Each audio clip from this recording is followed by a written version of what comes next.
भारत में धर्मांतरण का मुद्दा आज सिर्फ धार्मिक या व्यक्तिगत आस्था का विषय नहीं रहा, बल्कि यह कानून, राजनीति और सामाजिक टकराव का केंद्र बन चुका है।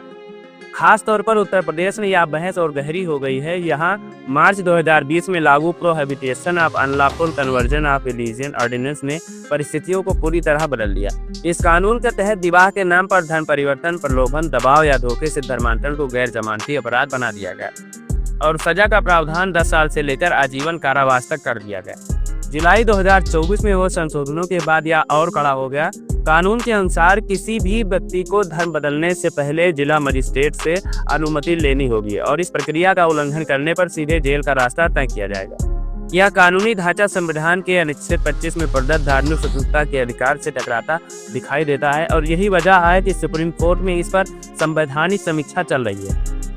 आंकड़े बताते हैं कि 2020 से लेकर नवंबर 2023 तक सिर्फ ईसाई धर्म से धर्मांतरण से जुड़े 184 एफआईआर दर्ज हुए हैं, जिनमें से 398 लोग जेल गए हैं। वर्ष दर वर्ष मामलों की वृद्धि 2020 में 2, 21 में 14, 22 में 59, 23 में 109। हाल के महीनों में आगरा, बलरामपुर, मुरादाबाद जैसे जिलों में बड़े पैमाने पर कार्रवाई हुई।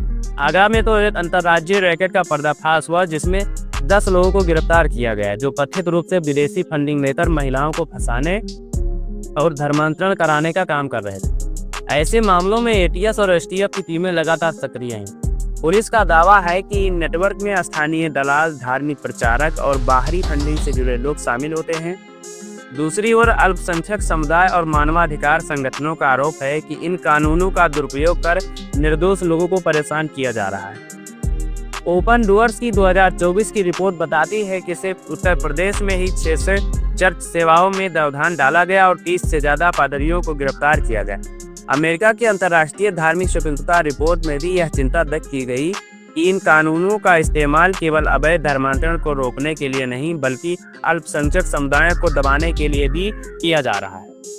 राजनीतिक परिदृश्य में इस मुद्दे का प्रयोग भी स्पष्ट दिखाई देता है। उत्तर प्रदेश में धर्मांतरण के खिलाफ कड़े कानून और घर वापसी जैसी मुहिमों को हिंदू राष्ट्रवाद की विचारधारा का हिस्सा माना जाता है। वहीं मुस्लिम और ईसाई संगठनों का आरोप है कि वे प्रलोभन और सामाजिक सहायता के नाम पर धर्मांतरण करवा रहे हैं।